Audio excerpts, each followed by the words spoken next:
Fergie's fresh fury. Now, it's the understanding of the Mark Dolan show that jilted ex-royal Sarah Ferguson is raging about her treatment at the hands of King Charles, who cut her adrift following a surprise deal to move Andrew to Sandringham, covering his accommodation and security costs for the rest of his life.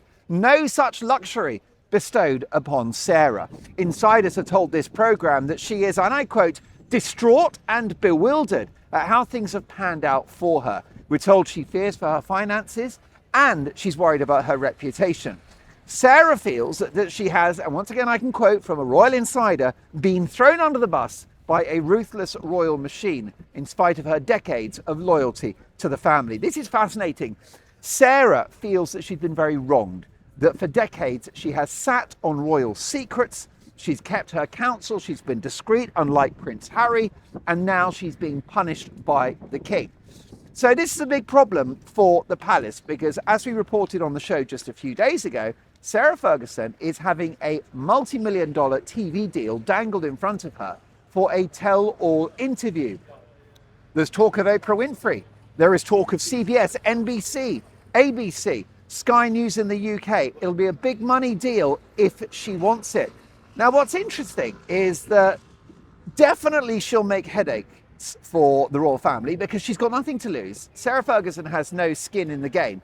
There is a small fly in the ointment, though, and it's our understanding that she still is very fond of Prince Andrew. Some are suggesting that Sarah Ferguson still loves her ex-husband. Of course, it's worth noting that even though they divorced in the 90s, they cohabited for 2 decades in the 30-room royal lodge. There's no way, even in a big house, that you could cohabit with someone and not still like them. So naturally, it was a little bit convenient because of the bills and Fergie's ongoing financial situation. But it's our understanding that she likes Andrew and potentially even loves him. Let me know in the comments, do you think that Sarah Ferguson still loves Andrew? And this is the only thing that is stopping Sarah Ferguson from signing on the dotted line and doing a massive TV deal. And by the way, not just a TV deal, but potentially a book as well, Fergie, My Story. Now, the bottom line is she's got major financial problems. Sarah Ferguson, for example, sold an investment property at a loss of almost $1 million. She only bought the place 4 or 5 years ago as a nest egg for her kids. And then she sells it at a loss. That'll tell you that she's in trouble. Also, she's lost her book deals. She's a multi-published author. I mean, don't get me wrong, she's no Stephen King. She's no Charles Dickens. But she's shifted a few copies because of her royal status. And those book deals are gone. Charity work has gone. She's lost all of those patronages and she's furious. And that's why she obviously could wreak revenge on the royal family with a tell-all TV show. It's not just the cash, but the desire to actually give it back to the royal family and say, well, look, I've really done my side of the deal. I've been discreet all these years. I say discreet very loosely. We're talking about Sarah Ferguson here. But she didn't run to the press. She didn't do a Prince Harry. So clearly there's a degree of appetite for revenge, but there's also a desire to set the record straight, because it's also our understanding that Sarah Ferguson feels that the whole Jeffrey Epstein thing has been landed at her feet, that somehow she's responsible for the whole thing. Rumours that it was her that introduced Epstein to Andrew in the first place. We know that she relied on Epstein for money because she's always broke, but she feels that there is another side of that Epstein story to tell, and it's one that could reflect very badly on Andrew and therefore ultimately the royal family. Because don't forget that although Andrew has ceased to be the Duke of York, although he's lost his prince title, although he's going to be out of the royal lodge and living in a small property on the Sandringham estate, he remains a member of the royal family. He will always be King Charles's brother. And so any bad headlines around Andrew will still impact the royal brand. Unless the king makes a speech and just says he's not my brother anymore, he's going to be off royal property. We bought him a house in the Outer Hebrides or Timbuktu or Dubai. I wash my hands of my own brother. He's not a brother to me. He's dead to me. If that happened, then any negative Andrew headlines are less likely to be damaging. But that's not going to happen because Charles is fond of his brother.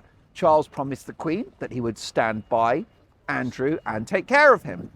The because, of course, while she was, in her final days, she knew about the problems that befell Andrew. Don't forget, she's the one that wrote that check for at least $15 million to silence Virginia Giuffre. Of course, no allegations against Andrew were ever proven in a court of law, but they had an out-of-court settlement, largely paid for by the Queen. So the Queen loved Andrew. We don't know why. It's about the only negative thing I can say about Elizabeth is her fondness for Andrew, considering that he's such a dimwit, he's so uncharismatic, he's so greedy, he's so selfish, he's such an oaf, he's so uncouth, he's arrogant. So I do not know how the Queen, who was such an amazing lady, got it so wrong with Charles, but she did. Andrew, but she did. And so Charles has this burden. He's got it weighing on his shoulders that I've got to look after my brother. And he thinks that he's got a solution with Andrew no longer being the prince, but he remains in the royal fold. That's the bottom line. If there was a big Venn diagram with big circles, and one circle is in the royal family and another circle is outside of the royal family, Andrew is in it. So he might have lost Prince, but he's still effectively, to all intents and purposes, Prince Andrew. So that's why the negative headlines are still a problem for the king. And this is why the king is now sweating the small stuff about Sarah Ferguson.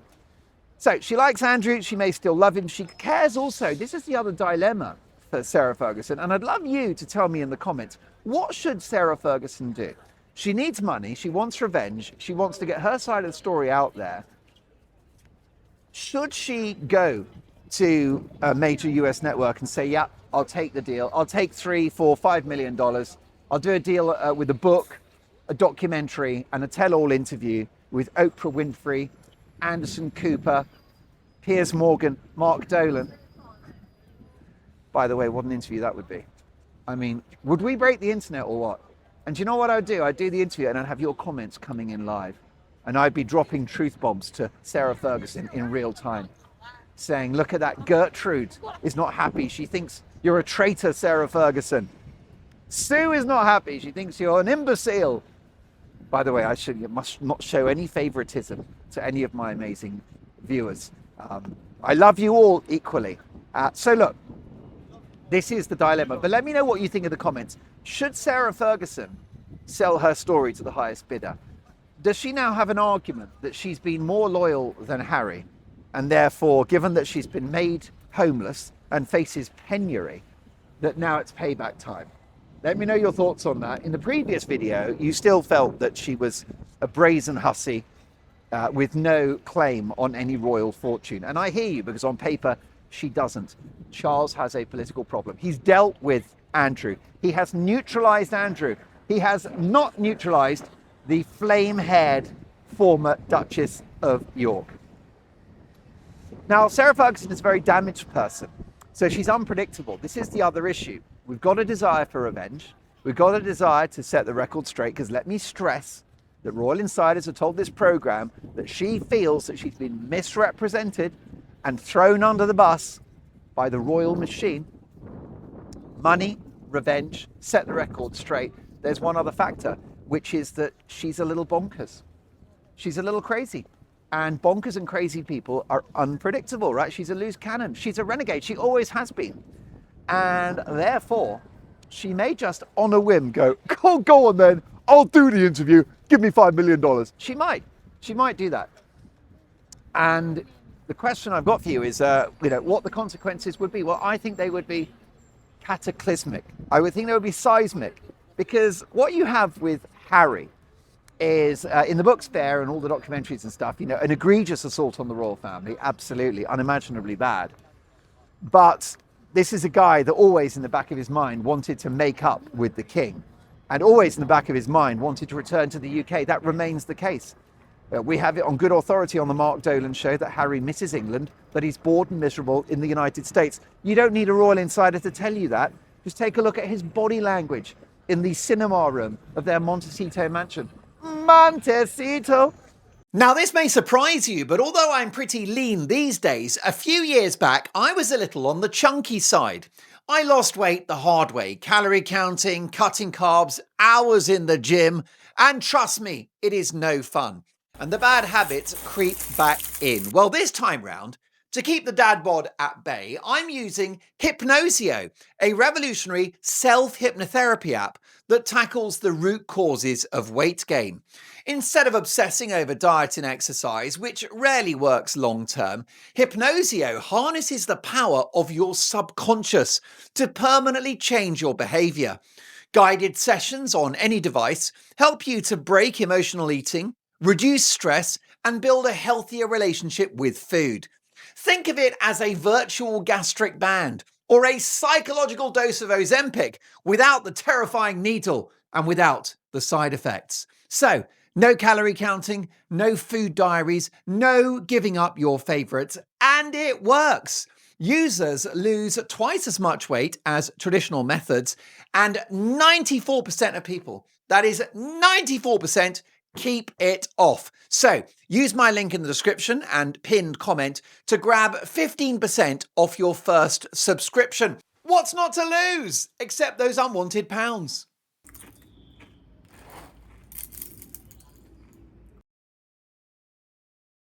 Where Meghan goes over and gives him a kiss when her team wins, and he's sat there so awkwardly like, oh, poor Prince Harry, world's least happy millionaire. Do you know, I'm going to write a second book called Spare 2, and I'm going to reveal in a whole chapter about the lettuce episode. And it's my preference to have 7 pieces of lettuce in my salad. And I'll never forget that April the 4th, 2003, at 5 in the afternoon, one of the courtiers brought me a salad, and it had 4.5 pieces of lettuce. And I've never recovered from that. I've got the trauma, and I'll be writing about it in the book Spare. He is the world's least happy millionaire. It's quite a spectacular thing. But Harry, this is what I want to stress to you, is that Harry has still got skin in the game, because we've had the Clarence House face-to-face summit. His father is battling cancer. He knows that he needs that line of communication with the palace, and therefore Harry will go so far. But I mean, I'll tell you, the real book Spare, the unedited version, would bring down not just the royal family, but the whole of the United Kingdom. In fact, I think that bridge, London Bridge, would just collapse. Isn't that a lovely bridge? I'm sure you know that bridge goes up when vessels come through. So it's a bridge which pops up. Very clever hydraulic mechanism. They don't make them like that anymore, do they? Lovely, isn't this nice? That building in the middle there is a cheese grater. It's pretty smart. And I think that one there, which I do like, I think that's the walkie-talkie. I'm sorry, I don't know my city that well. I'm terrible. I've only lived here all my life. It's a lovely neighbourhood, isn't it?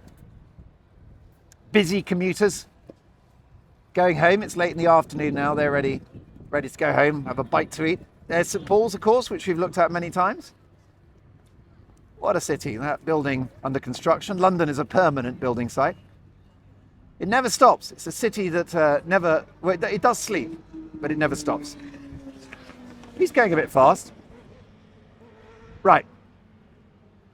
Let's get back to it, because we need to deal with this situation. Let me say just this. It's very cold.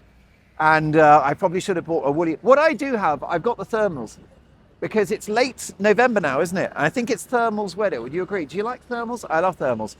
A few years ago, I bought long johns. You know what they are? Long johns are essentially tights for men that you wear under your trousers. What did the Americans call tights? Hose? Is it pantyhose? Forgive my ignorance.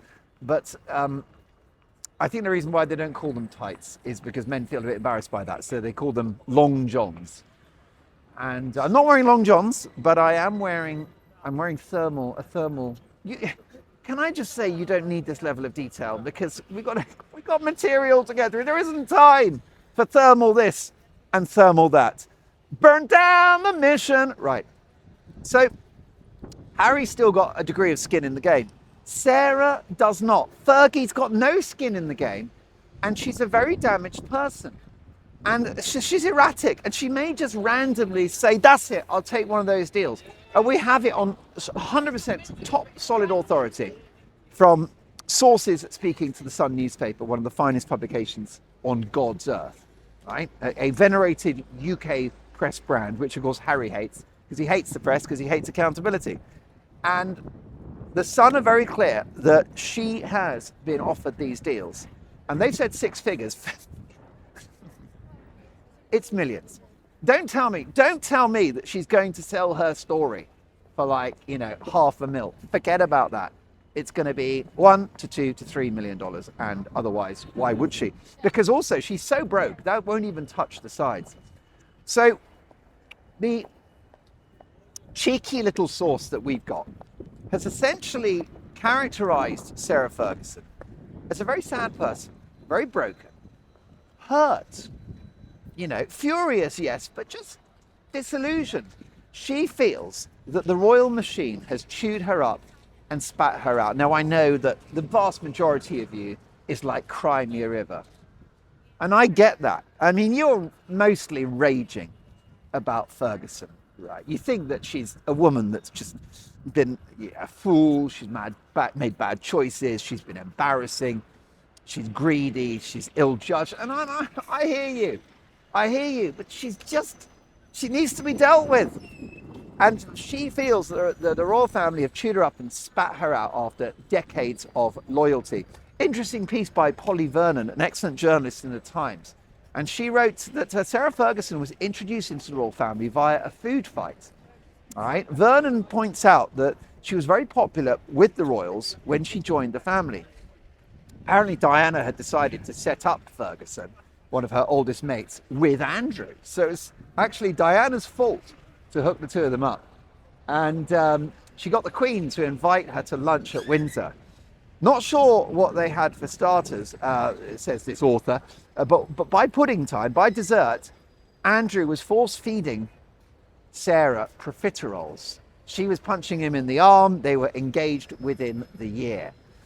Polly Vernon writes that Sarah Ferguson seemed like endless fun. The press called her Fabulous Fergie. But after she did things like flew home first class from New York with 51 pieces of excess luggage, said to include $50,000 worth of shopping, for which there was a charge of another $2,000, and no one ever explained who paid for that, she became freeloading Fergie. Her behavior was profligate. She was like Henry VIII without the beard and deceased wives. She was over the top.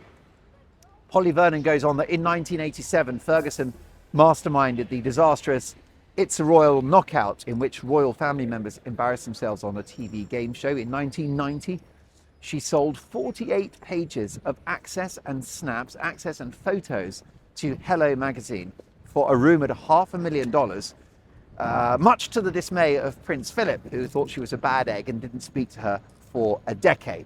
Now there's your evidence, right? She sells over 40 pages of exclusive access to her royal world to the Hello magazine. This woman's got previous, and she's been on US TV chat shows, and she's been paid big money, but nothing like the money that she'll get if she indulges the fury that she's now feeling, gains revenge, and tells the real story. We've not had the real story. All we've had over the years is, yeah, the Queen was nice. I like the Queen. She was a nice lady. She had 2 tea bags in her tea. She liked it strong. I mean, that is not $3, $4, $5 million worth of material. No. What we're expecting from this interview is who Charles really is, how long he was in a relationship with Camilla for, the extent to which his relationship with Camilla overlapped with his marriage, engagement and courtship to Diana, what Harry's really like, Anne, Edward, the royals, the inside story, and it could be enough to bring down the monarchy. I'm almost certain, let me know in the comments, I'm almost certain that Fergie knows enough to bring down the royal family. I kid you not. So Polly Vernon goes on that Ferguson separated from Andrew in '92, mere months after which she was photographed getting her toes sucked by her financial advisor. Can I just say that's not unusual? I have an excellent financial advisor. His name is Deepak, and he always sucks my toes when we do the accounts. I find it relaxing, and I find it improves the accuracy of the numbers. The tax authorities, when they see my tax return, they're like, this guy had his toes sucked when they did. Okay, can I just? I love you to bits, but the endless remarks and the comment. We got work to do. Go on. Where are we? So all of it in her. So Ferguson had accrued, according to Polly Vernon, Sarah had accrued $6 million worth of debt by the mid-90s, some of which she paid off by working in the United States. But by 2010, when she came close to bankruptcy, she was in the hole for almost $10 million. What she spent it on? She didn't spend it on the hairdressers, did she? I can't lie. Do you like Fergie's hair? I mean, I think she's a fine lady. She's not there's something quite leonine about her, isn't there? Do you like that adjective, leonine? It means like a lion, I think. But there's a very interesting twist to this, because there's a journalist at the Daily Telegraph, which is another newspaper I like. I love all the newspapers because they are the pursuers of truth and justice. And it's something that the royal and celebrity elites can't stand, which is why people like Hugh Grant and Prince Harry are always suing newspapers and trying to control press freedom, because they don't like accountability. Am I going to take moral lectures from Hugh Grant, who engaged in an intimate act with a lady of the night somewhere in Hollywood? What was her name? Something Brown. Poor lady. But he's one of the good guys now. Make it make sense. He's a good actor, don't get me wrong, but a moral arbiter, Hugh Grant is not. So Alexander Larman in the Telegraph said that, yes, Sarah Ferguson should accept a large fee for a TV appearance, a tell-all interview, and publicly announced that she will be donating that fee, a large fee, to charities for victims and survivors of the egregious crimes of which Jeffrey Epstein was guilty and which are too grave to discuss on a family show. Now, this guy is a great journalist, but is he mad? It's not going to happen. Ferguson is like a magnet for cash. It comes straight to her and it sticks on her body, right? Like at a Greek wedding, right? You pin the dollars all over her dress. It ain't going to happen. She is not going to give back the money. The next thing he says is that she should show contrition that Andrew so conspicuously failed to demonstrate on Newsnight. She's not hard. What he says that she's not a hard or cold person, and tears come relatively naturally to her. The spectacle. Thank you, Chief. Thank you. Oh, that lovely man. Look at that. That lovely. This man just waved at me and said, "Well done, Mark." I mean, this is. I will say that isn't that an honour? And I don't know. I don't know the well done, but I will take the well done. Well done is. Are you ever going to reject a well done? I'll take a well done. Well done is never bad, is it? So, by the way, can I say I love your comments? And you know, you're very often very positive in the comments, and it means the universe to me. I'm so grateful, because on this channel, it's a small group, you know. It's Reg, my neighbour's cat, cameraman John, Mrs. Dolan, Elton and Bernie, my two children, whose names I've changed to protect their privacy, because I care about their privacy, unlike Harry and Meghan. My husband. So we had to do it. We're talking about Sarah Ferguson. Megs has got to get a mention, hasn't she? I like Meghan Markle. I've seen an x-ray of her tonsils, and they are the most excellent repository for germs that I've ever seen. Right. Well, I think we should do a special with that great, great Australian man. By the way, Australia, what a country. And the Sussexes are going to go to Australia next year, which is just it's terrible news for Australia. I just don't think Australia needs this right now. You know, like every country, there are challenges with the economy and all the stuff. And I just think that may God bless you in Australia for what's about to happen to you next year.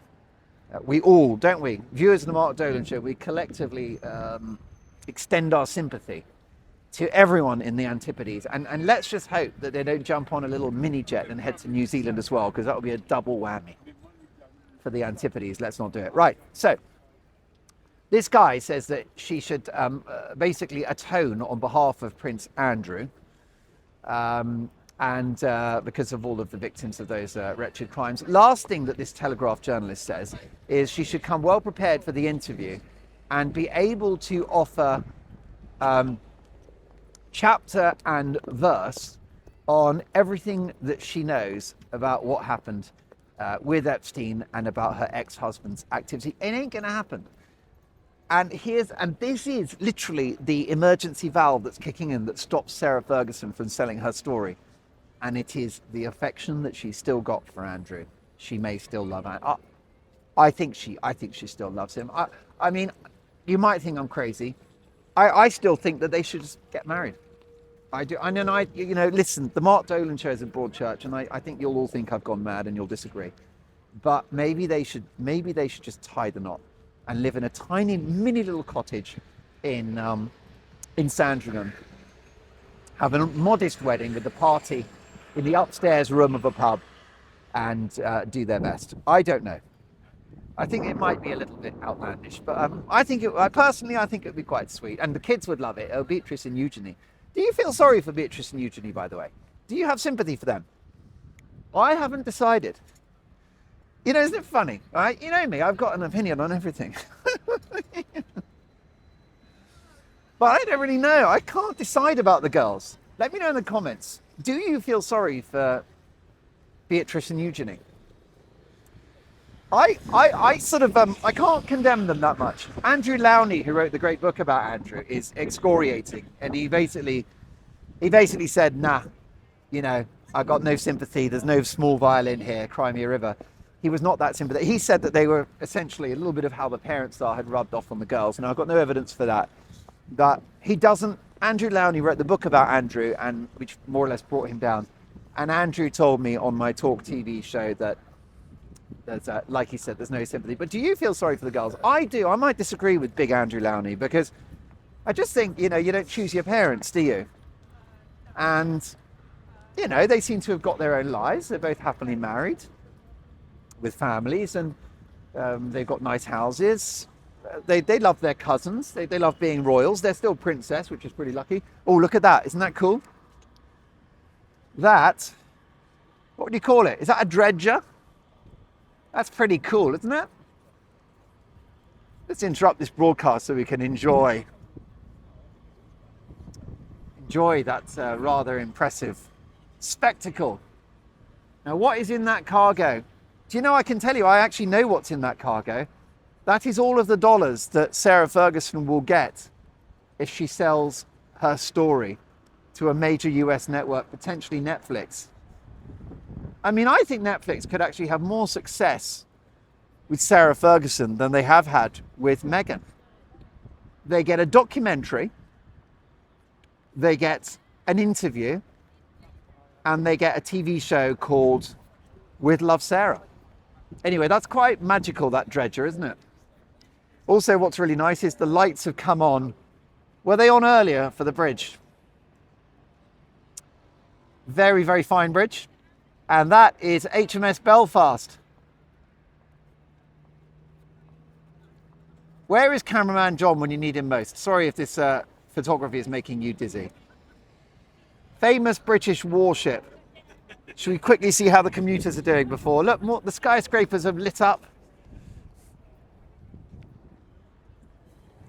There's a cool building over there. I don't know if my zoom will... Yeah, look at that. Can you see that? It's called the Post Office Tower. And the Post Office Tower, it's glistening. And that's basically... Well, I don't really know too much about it. But it was essentially owned by the Post Office, the UK Postal Service, which is called the Post Office. And there's a sort of administrative building, which also had lots of satellite dishes on it for, that people would rent space to, not satellite, those dishes that send information, radio waves. I'm not a technology genius, as you can probably tell. Anyway, it's been more or less unused for years, and it's just been bought by a private company, and it's going to be turned into the greatest hotel in the world. Isn't that interesting? Famous for a spinning restaurant at the top. Right. So the bottom line, we'll wrap this up in just a moment. Great chat today, and but I wanted to say that you send a lot of comments that are very nice, and it means so much. Oh yes, because I was saying it's just me and Elton and Bernie, cameraman John when we're on the road, and Mrs. Dolan, and therefore really, you are collectively, you're all the executive producers of the show, and you are all, well, there's no show without you, and the kind comments mean the world. So thank you so much for that. Richard Fitzwilliams is a royal commentator, right? Talking to the Express newspaper. He does not pull his punches with regard to Sarah Ferguson. He says she's bad news. And he says what she says might not be believed, but a TV interview really would cause trouble. Well, of course he's trouble. London Bridge would collapse. He says there are just rumours, of course, at the moment. There is little doubt that if Sarah Ferguson consented to some sort of kiss and tell interview, there would be plenty of takers and they would pay substantial sums. Well, Richard is right about that. Also, if the interviews given by Andrew Lowney, author of Entitled The Rise and Fall of the House of York, are anything to go by, a large amount is yet to be revealed, which could prove extremely embarrassing to her. Well, he's right about that. He said, we will doubtless discover soon she was a disaster as a working royal and is totally shameless. Well, I think he speaks for most of the viewers of this show. Her latest book was shelved, we know about that. And there's also a killer line from a very good friend of mine called Hilary Fordwich, who I love to bits, who's a business expert, a regular on Newsmax, Fox News Digital, Sky News, Talk TV. She's an absolute rock star, Hilary Fordwich. She knows her onions. She's British and she lives in the United States, in California. And she told Fox News recently, this is yet another indication that, she's talking about the book cancellation of Fergie losing her book deals. She said, this is yet another indication that Sarah Ferguson is now considered a toxic brand. Charities have dropped her and friends are distancing themselves. She has a bleak future in England. Yikes! Listen, folks, great to chat. Can't wait for tomorrow's show. Please like, subscribe, hit the notification bell. Tell me what you like about the show. Tell me what you don't like. I've got a thick skin. I've got a rhino skin. And I wish you a fabulous 24 hours. Stay awesome. Please tell your friends about the show. And and hit the emergency bell, because I do lots of extra videos these days. Production levels have gone up. By the way, before I go, I'll just sort of maybe play out with this lovely scene behind me, which is well, it's not quite a sunset, is it? But it's dusk. Would you call that dusk? Look at that. Isn't that nice? The colours of that bridge are pretty cute, aren't they? Look at that sky. A nice sky. There's nothing wrong with that whatsoever.